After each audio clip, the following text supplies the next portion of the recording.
Alright, today we're going to be looking at 3 decks of playing cards based on the Looney Tunes, and these are going to be similar at the start, but they are going to have different scores at the end. So we're going to go ahead and start with, we can go ahead and put it out there that the boxes for all 3 of these are going to be the same score of 3 because they are paper boxes with text and pictures on them, so nothing really there to talk about.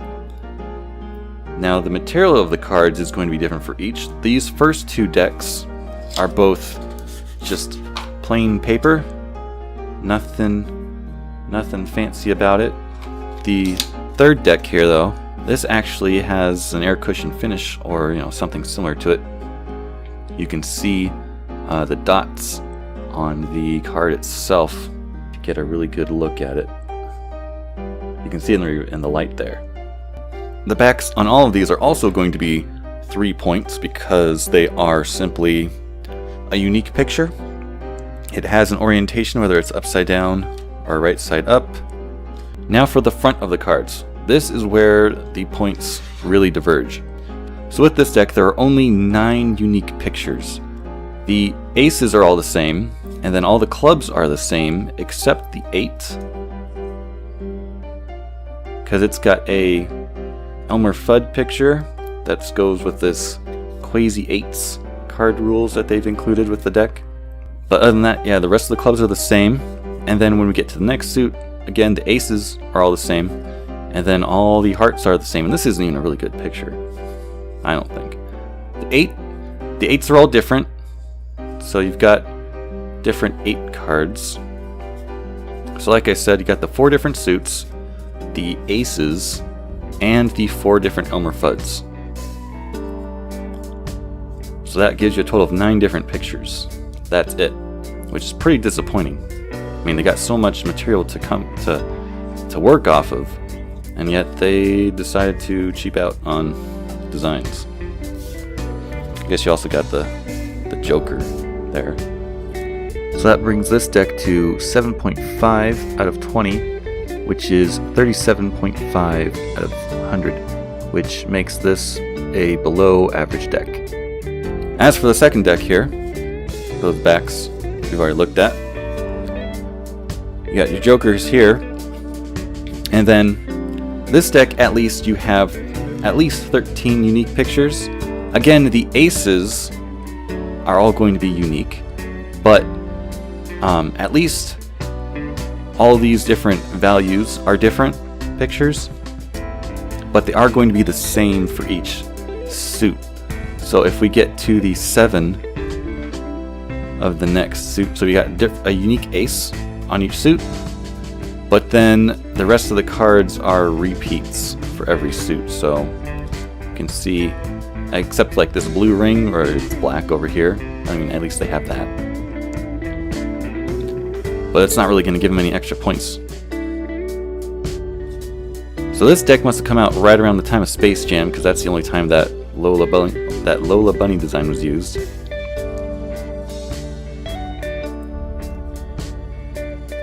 Again, unique aces. I don't know why Daffy is on all the kings, but I guess Bugs is on all the aces, so it depends on what kind of card game you're playing, whether kings are best or aces are best, But yeah, repeats. And there you have it. So you got at least 13 unique different pictures, but since it repeats on every suit, the unique aces aren't going to bring it up to 26 at least. So you're going to be stuck with the 13 unique pictures level, which brings this deck up to a total of 9 out of 20, just barely better than the previous deck, and a 45 out of 100.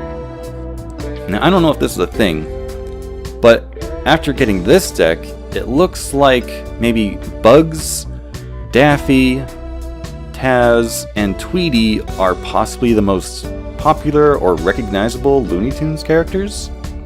I don't know for sure, but that seems to be the case.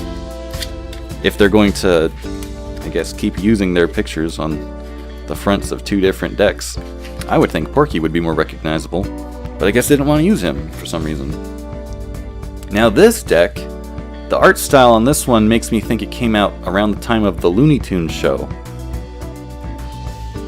But that being the case, they don't use a whole lot of different character designs. Now this is going to be this is actually not going to be a picture deck.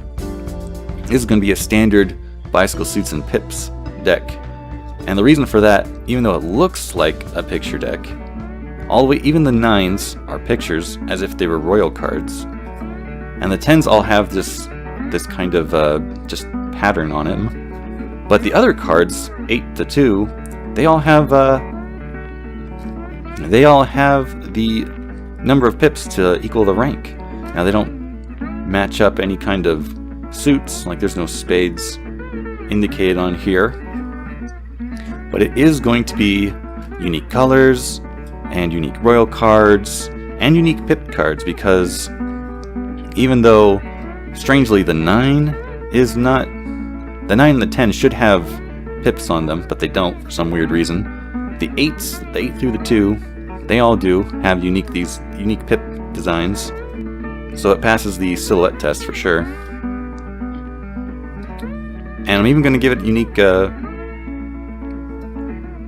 background pictures on pips, because you got this garland or something up here. You got the extra snowflakes in the background as well, if you can see those. Maybe it's hard to see on the camera, but yeah, there is a kind of a faint snowflake pattern around the top and bottom here.